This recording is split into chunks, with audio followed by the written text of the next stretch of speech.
anonymous blogger dishes the scoop on the privileged prep school lives of Manhattan teens. He captures all the sex, scandal, we like that, and backstabbing that goes on in high school, but there's one couple that seems to elude it all, especially at the holiday season. Take a look.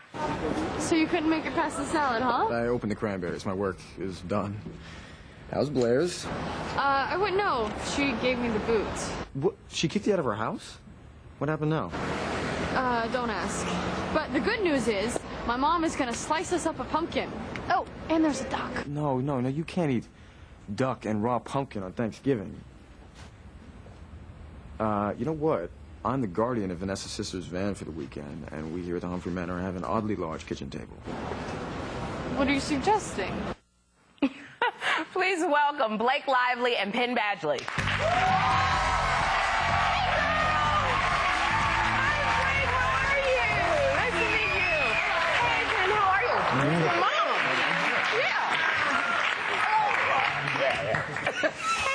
And Penn, how you guys doing? Fantastic. How are you? So, congratulations on the success of your show. It's doing really well. Are you surprised by the success? Yes, a little bit. It's a little strange to walk down the street and see the big billboards and everywhere. Yeah. On buses, everywhere. Yeah, you know, there's a lot of provocativeness in the show. Yes. Sometimes parents get a little freaked out by what they're seeing. Do you feel that is too much, or do you feel like you guys really do have it under control, that it's not outrageous? Well, I mean, I think that our show takes place in a heightened reality a little bit. I think that a lot of the realism is lost in the sparkle, and it's meant to. You know, you need that. You need that for the entertainment and the grit. But this stuff does happen, and it's good because we do address these issues. It does open the door for conversation for parents to have with their children. Also, I think the kids that are engaged in the most abuse of, like, the drugs or the alcohol or the sex, I think they tend to lead the most shattered family lives. You know, you see the repercussions of it at such a young age. Yeah. You know, and I mean, teenagers are teenagers. I think there's an element of it that's very realistic, you know. I mean, it is a heightened reality, obviously, because it's television, right. But they did get it from somewhere. Yeah. And the family that's got it the most together is his family, and they don't really participate in any of that. They have very open communication, and it's... They present a contrast, at least. It's not all sex and rock and roll. So, I'm sorry. No, I was just going to ask one more. I understand you guys have known each other a long time. Yes. Yeah. Since you were 8? No, 11. No, 11.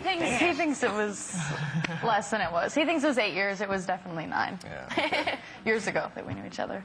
Well, now, this is so funny. You're doing a show called Gossip Girl. Yes. Now you're splashed everywhere. You're in all of the trades. What is the silliest piece of gossip that has been written, or has it been true? I think I read somewhere that I was an author and that I was writing a book. I'd love to be writing a book. I'd love to have that sort of ambition. Right. I'm not. Yeah. I'm not. I may at one point, but I'm not now. Anything? Yeah, there was an article recently saying that Leighton and I were frenemies. And it's frenemies. Is that the new term? Frenemies? Yeah, we're friends, but we're also enemies. And it's they see our characters on the show, and they want that to be true in a sense. I think they want everybody's characters in real life to emulate that.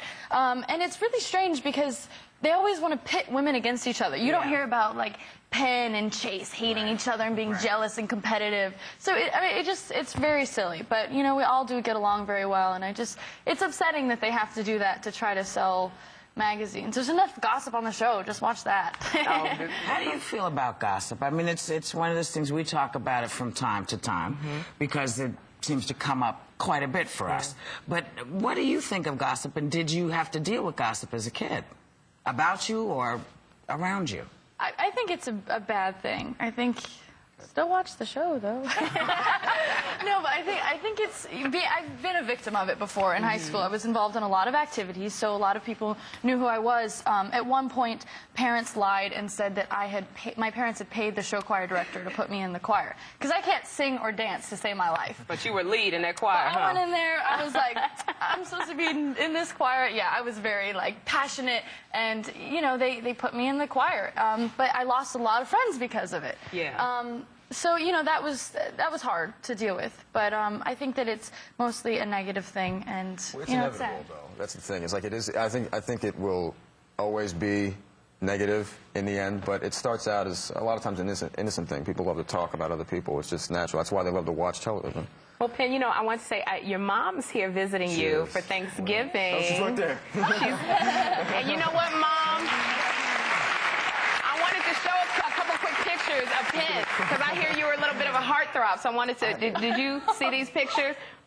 Bring them up. Do you have those pictures of Penn when he was, oh no. Look at that. Oh, no. Look at that picture. Showing that on television. Such a heartthrob. And people said you're one of the sexiest men. You like those pictures? You like those pictures, Mom? They're actually framed in his house, around his bed. You guys, thank you so much for coming here and gossiping a little bit with us. And Gossip Girl airs Wednesday nights. Check your local listings, and we will be right back.